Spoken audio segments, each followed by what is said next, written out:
Bem, o homem tem essa vida terrena aqui. Muitos vivem poucos, muitos vivem alguns anos a mais que outros. Enfim, essa vida, ela um dia vai acabar e todos nós desceremos à sepultura. E ali na sepultura vai acontecer o que a Bíblia chama de corrupção. O nosso corpo vai se tornar pó, porque ele é pó. Entretanto, nós temos uma alma e somos um espírito, e essa alma, ela vai estar no estado intermediário. Por que estado intermediário? É nesse tempo em que aqueles que morreram sem Cristo, já está definido a sua eternidade, vão ser lançados no lago que arde enxofre e fogo. E aqueles que estão no lugar que nós chamamos de seio de Abraão, que nós vamos ver no texto, o paraíso, como disse Jesus,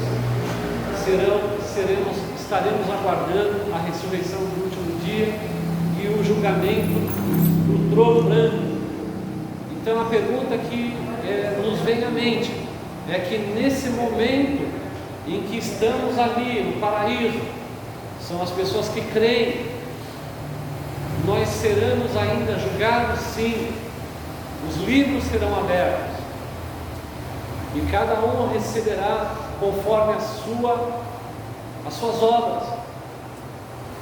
Quando nós ouvimos Jesus falar e lemos que aquele que não crê já está condenado, esse vai ser enviado para um lugar chamado Hades, que na nossa tradução também é traduzido por inferno. Hades é uma palavra grega, é o lugar da morte, a morada dos mortos, e em hebraico é Sheol. E aqueles que creram, eles vão ter um julgamento. Muitas coisas eu mesmo não sei, mas eu tenho que ser sério na palavra. Eu não posso dizer que todos os que estão no paraíso, aguardando a ressurreição do último dia, serão aprovados no tribunal do trono branco, porque naquele tribunal haverão pessoas que chegarão para Jesus e falarão: no teu nome não expulsamos demônios, não fizemos maravilhas. E ele dirá: apartai-vos de mim, malditos, por fogo eterno. Então nós não podemos definir uma graça, uma doutrina, dizendo que uma vez salvo, salvo para sempre. Nós sabemos que o homem não é salvo pela perseverança. Tem um texto só na Bíblia que diz: aquele que perseverar até o fim será salvo. Mas a salvação, ela é dom de Deus. Então nós temos que ter muito cuidado com as Santas Escrituras, para não torcer a palavra, porque muitos acham, inclusive pastores famosos no Brasil, que no final das contas Deus vai perdoar todo mundo.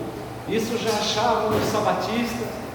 Ellen G. White, uma das que professava isso, que até Satanás seria salvo. Isso não é verdade.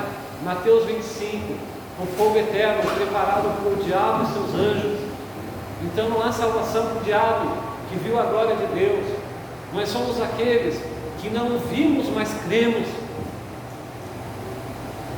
Bem-aventurados foram os santos apóstolos, aqueles homens do tempo de Jesus que viram suas maravilhas e viam o seu rosto.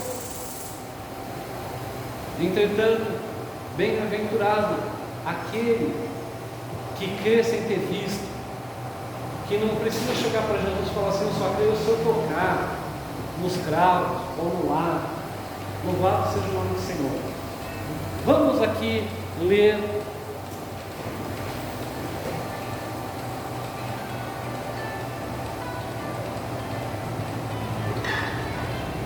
Lucas, capítulo de número 16, a partir do verso 19.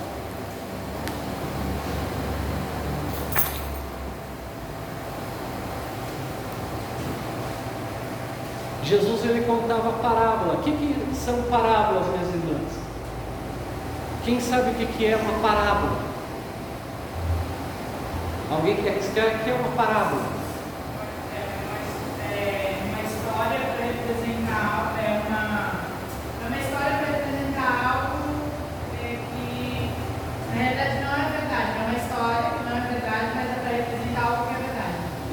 isso, para se cumprir o que o profeta falou, que o servo do Senhor falaria em parábola.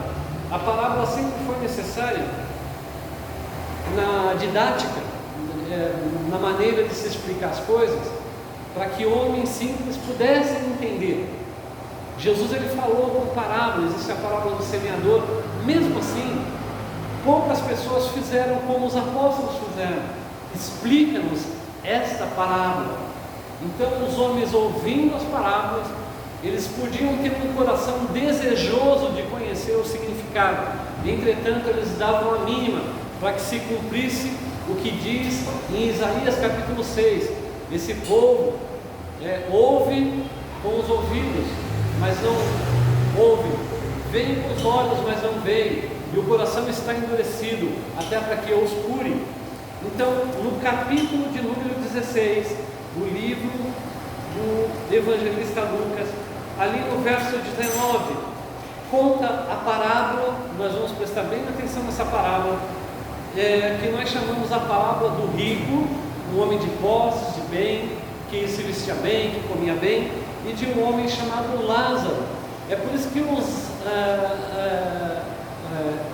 mais idosos, principalmente no interior, falavam assim: o fulano é um lazarento, né? Ou seja, era cheio de chaga, né? Alguma coisa assim, por causa dessa parábola. Ora, havia um homem rico, versículo 19, vestia-se de púrpura, vermelho, né? E de linho finíssimo, era um linho caro, e vivia todos os dias regalada e esplendidamente. O que significa isso? Era um homem rico que só se preocupava com ele mesmo, vivia bem vestido, tinha cantores para cantar para ele, que nem Salomão tinha músicos para tanger instrumento para ele, e esse homem vivia comendo do bom e do melhor, vivia de uma maneira regalada e esplêndida. 20, havia também um certo mendigo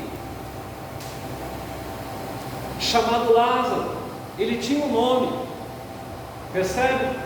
O rico aqui não se fala o nome dele, Ernesto, José, Saul, nada, mas Deus ele lembra do nosso nome.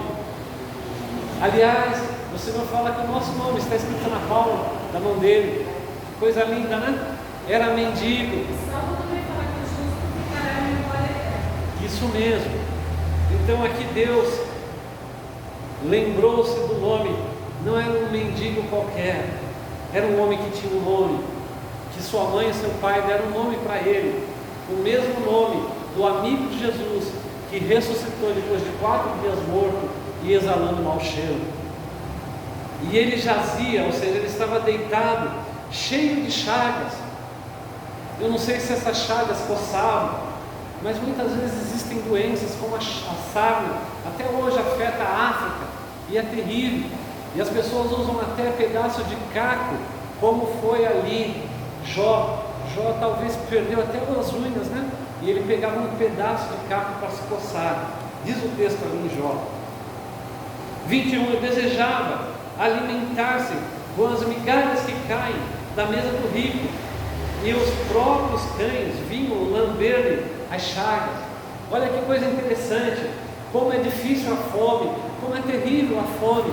Eu e minha esposa, nós somos missionários de tempo integral, e eu, quando andava pelas ruas, eu via crianças pegar entre papel higiênico, resto de comida para comer. Como é terrível a fome, meus irmãos. Como é terrível a pessoa que não tem o que comer. Dava curso de capelania na Praia Grande, daí uma das irmãs falou que ela chorava de dor na barriga quando era pequena, era do Nordeste, e ela então falou que devido àquele estado de flagelo pela fome, ela até hoje não consegue ler, é analfabeta. A fome, ela além de ser açoitar o corpo, açoita também a alma, a mente da pessoa. A pessoa fica nesse estado. E esse homem, ele desejava comer da migalha. É interessante, meus irmãos, como os ricos desperdiçam comida, não é mesmo?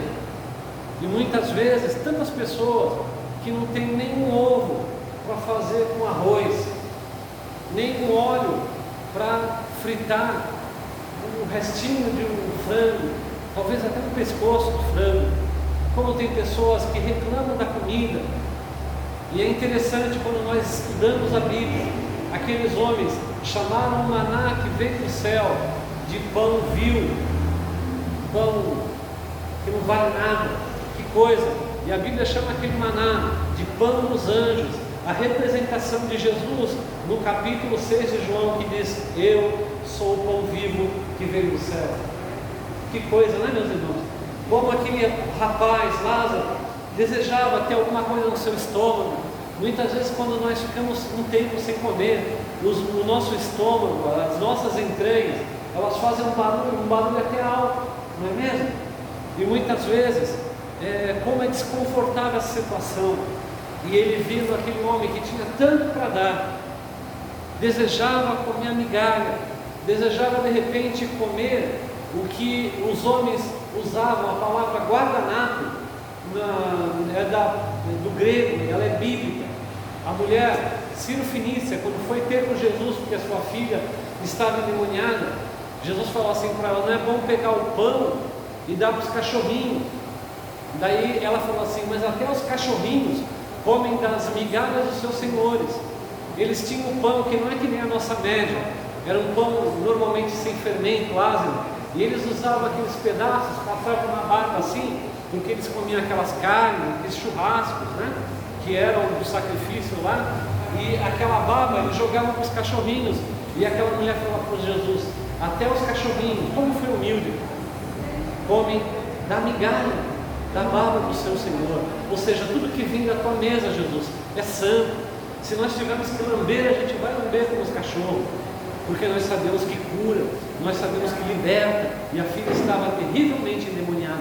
Essa é a origem daquela palavra, daquela fala, que Jesus até, ele se abismou, né? Ele fez até uma expressão: ó mulher, quão grande é a sua fé. Nem em Israel vi uma fé como essa. Então aquela mulher deixou Jesus impressionado pela sua humildade e pela sua fé. Como nós precisamos ter uma fé que impressione ao Senhor Jesus.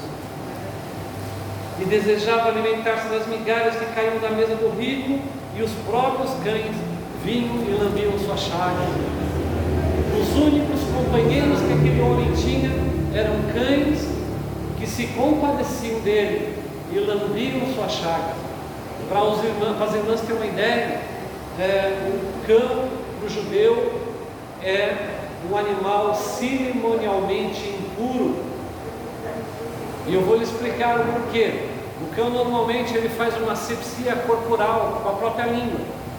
E tem pessoas que têm assim, cachorro, gosta de beijar o cachorro na boca, o cachorro vem, lambe, não é muito saudável. O cachorro, ele tem uma secreção nas suas partes íntimas, o macho e fêmea, que isso pode transmitir para a pessoa. Então tem que ser prudente. Versículo de número 22. E aconteceu que o mendigo morreu e foi levado, olha que coisa linda, irmãos. Foi levado por quem? Pelos anjos. Para onde? Para o seio de Abraão. O pai Abraão é o pai da fé. E é esse lugar que só vão pessoas que têm fé. Por isso que a Bíblia fala: aquele que crer será salvo, e aquele que não crer já está condenado. E diz o texto: e morreu também o rico. O rico não ia viver para sempre. A grande ilusão dos políticos, a grande ilusão daqueles homens que lutam tanto pelo dinheiro, é achar que eles nunca vão morrer.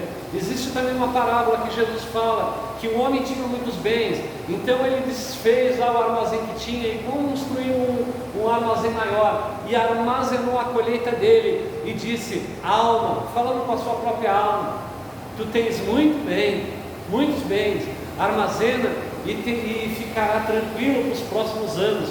Mas Jesus fala: louco, nessa noite pedirão conta da tua alma.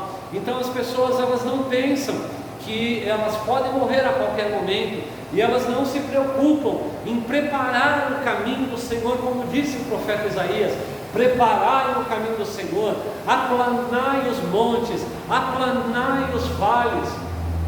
Precisamos preparar o caminho do Senhor, e o caminho do Senhor é a nossa vida com Ele, é andar com Ele, É diferente daquele que vem à igreja no domingo, na sexta-feira, na quarta-feira. Andar com Jesus é viver com Ele todos os dias. Vem os dias bons, nós estamos com Jesus. Vem os dias maus, nós estamos com Jesus. Nenhuma glória a nós, mas a glória seja dele, porque Ele que tem dado a nós misericórdia para que alcancemos um coração fiel para servi-lo e para segui-lo. E o rico morreu também. E muitas pessoas fazem muitos planos, muitas pessoas vivem, inclusive dentro da igreja, com planos de enriquecerem amanhã, enriquecerem na semana que vem, fazer bons negócios. Mas nós somos presunçosos quando pensamos no dia de amanhã, porque basta cada dia o seu próprio mal. A vida é como uma roda gigante. Eu, quando era pequeno, eu ia, mas eu tenho medo até hoje. Eu não gosto de roda gigante, não gosto de altura, não gosto de morar em apartamento alto. Muitas vezes estamos em cima, então nós vemos todo mundo de cima para baixo, mas muitas vezes nós estamos embaixo. Existem outras pessoas vendo a gente de cima para baixo. A vida é uma roda gigante. Quando que acabará a labuta dessa vida? Ninguém sabe. E veja, meus irmãos, que o rico foi sepultado. Tem sepultamento, hoje nem tanto, por causa da pandemia, mudou muita coisa, mas tinha sepultamento, principalmente em outras nações, que demoravam dias. Os japoneses e aqueles que são descendentes de povos orientais e professam uma doutrina chamada Sheishoen, quando morre alguém, eu não sei se vocês sabiam, eles colocam um monte de comida lá para comer. E tem que ser um negócio alegre, tem que encher a barriga. Muitas culturas e muitas nações têm essa prática, potinho, agora mais reduzido os velórios, né? Por quê? Porque era uma libertação desse tempo. Muito bem. Versículo 23. E no Hades, como é que está a tradução das irmãs? Inferno Hades. No versículo 23. Na minha está, e no Hades ergueu os olhos, estando em tormento, e viu de longe Abraão e Lázaro no seu seio. Por isso que nós chamamos seio de Abraão. Como é que está? Está Hades ou inferno? Inferno, né? Hades, isso. O Hades era um deus grego da morte, do limbo, onde ficavam os mortos. Por isso que inferno é a nossa tradução. Em inglês, quando você estuda inglês, existem duas palavras. Existe a palavra hell, H-E-W-L, que é inferno, e a própria palavra inferno, com uma pronúncia um pouco diferente da nossa. Então é o mesmo lugar, é a mesma simbologia. Muito bem. E esse rico, ele está no Hades, ele está no inferno, ele está separado de Deus. Acabou a chance para ele de se tornar uma pessoa melhor, de se tornar um crente, de fazer boas obras. Entretanto, ele vai querer fazer uma boa obra aqui ainda. Vamos ver. 24. E clamando. Essa palavra clamando é gritando, falando em alta voz. E clamando disse: Abraão, meu pai. Ele chamou Abraão de pai. Será que ele se preocupou